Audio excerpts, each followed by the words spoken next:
বিহাৰৰ চম্পাৰণৰ এটা প্ৰসিদ্ধ ব্যঞ্জন হৈছে হান্দি মটন। কেনেকৈনো বনায় তাৰ ৰেচিপিকে আজি আগবঢ়ালোঁ আপোনালোকলৈ। হেল্ল' এভৰিৱান, আজি বনাবলৈ লৈছোঁ মাটিৰ পাত্ৰত ছাগলীৰ মাংস। ইয়াৰ বাবে লোৱা পাত্ৰটো ডাঠ আৰু গধুৰ হ'ব লাগে, লগতে পাত্ৰটো মুখত খাপ খোৱাকৈ এখন ঢাকনিও প্ৰয়োজন।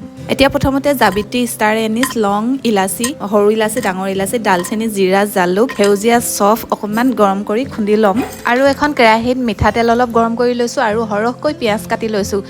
এতিয়া মাংসখিনি ডাঙৰ চামুচেৰে 2 চামুচ ধনিয়া, 1 চামুচ জিৰা, 1 চামুচ হালধি, খুন্দি লোৱা মছলাখিনি কাশ্মীৰী মিৰ্চ পাউডাৰ 2 চামুচ, মিট মছলা 2 চামুচ, নহৰু আদা পেষ্ট আৰু পিঁয়াজ গৰম তেলখিনি দি ভালদৰে সানি 1 ঘণ্টাৰ কাৰণে ৰাখি থৈ দিম। বনোৱাৰ আগে আগে এয়া মই নিমখ দি আকৌ ভালদৰে সানি লৈ মাটিৰ পাত্ৰটোত মিঠাতেল অলপ দি চাৰিওফালে সানি লৈ মিঠাতেলটো তাৰপিছতে তেলতে তেজপাত, শুকান জলকীয়া, লং, জাবিত্ৰী, ইলাচি, ডালচেনি দি মাংসখিনি ধুনীয়াকৈ দি দিছোঁ। গোটা নহৰু দি দিছোঁ আৰু জলকীয়া বেছিকৈ খালে জলকীয়া কাটি দি দিব। তাৰপিছতে ঢাকনখন লগাই মই দেখুৱাৰ দৰে আটাখিনি লগাই কাটা চামুচেৰে এনেকৈ ফুটা ওলাই দিব অকণমান হাৱা যাবলৈ। আৰু বেছিকৈ যদি হাৱা মাজতে বনাই থাকোঁতে ওলায় তেতিয়াহ'লে ভালদৰে আটাই এনেকৈ আকৌ লেপি দিব।